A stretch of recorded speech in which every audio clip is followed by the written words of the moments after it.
Assalamualaikum warahmatullahi wabarakatuh. Apa kabar semuanya? Semoga dalam keadaan yang baik dan sehat.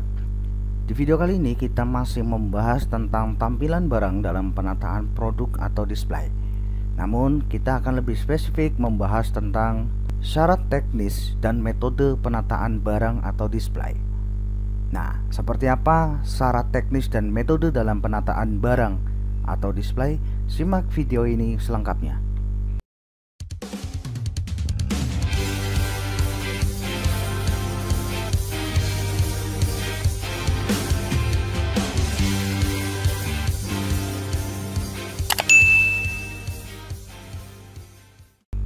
Yang pertama adalah syarat teknik display.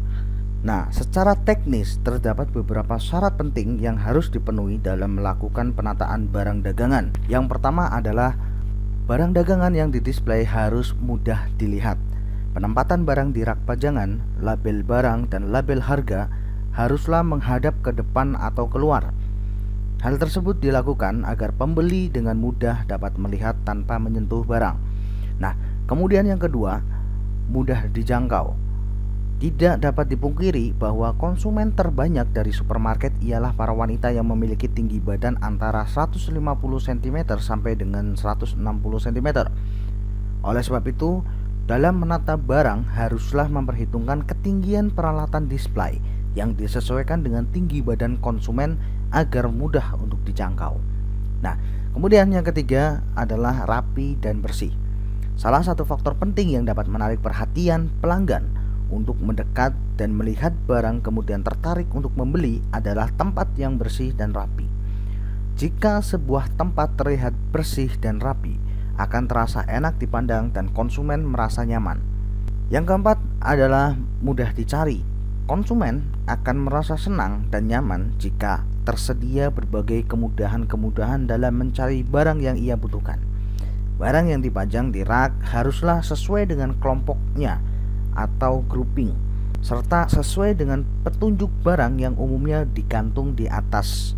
Nah, kemudian yang kelima adalah aman. Penataan barang dagangan di rak harus mempertimbangkan faktor keamanan. Barang yang mudah pecah jangan diletakkan di pinggir karena dapat dengan mudah tersentuh pengunjung atau konsumen yang menyebabkan kecelakaan dan kerusakan barang.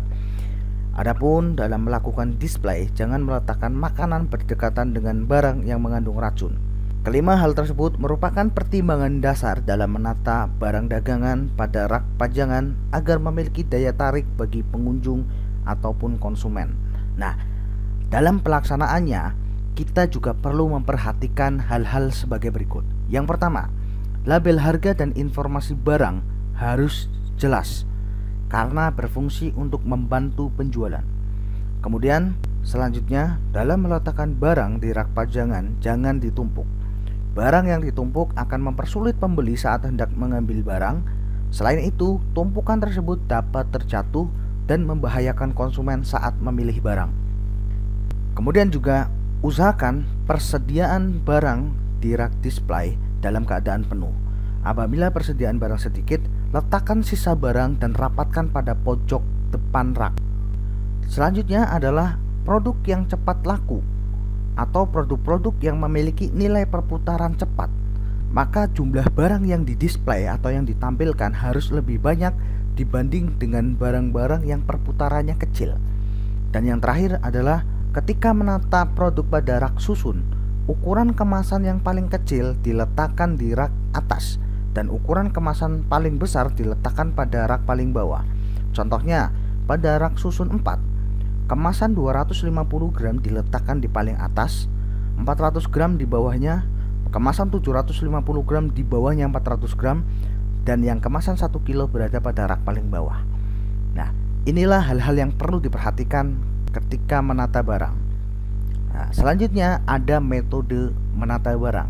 Yang pertama adalah isilah pada bagian depan toko. Dalam hal ini, penataan produk barang lebih mengutamakan mengisi bagian depan atau etalase depan terlebih dahulu. Bahkan ada yang mengisi bagian teras atau trotoar toko, sehingga akan terkesan penuh bagi calon pembeli dan lebih menarik perhatian calon pembeli. Kemudian, yang kedua adalah perhatikan warnanya. Memperhatikan warna di sini yang dimaksud adalah kemasan dari produk itu sendiri.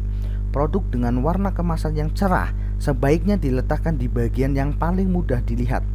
Kolaborasikan dengan meletakkannya bersebelahan dengan warna cerah lainnya, misalnya warna kuning, orange, putih, sehingga mampu menarik perhatian pengunjung. Yang ketiga adalah desain menarik sebagai jangkar. Tidak jarang kita dapati ada sebuah produk yang tidak terkenal memiliki desain atau model yang sangat menarik dan inovatif. Dan anehnya, produk terkenal di pasaran justru desainnya cenderung biasa-biasa saja. Hal tersebut sering kita temukan pada produk fashion.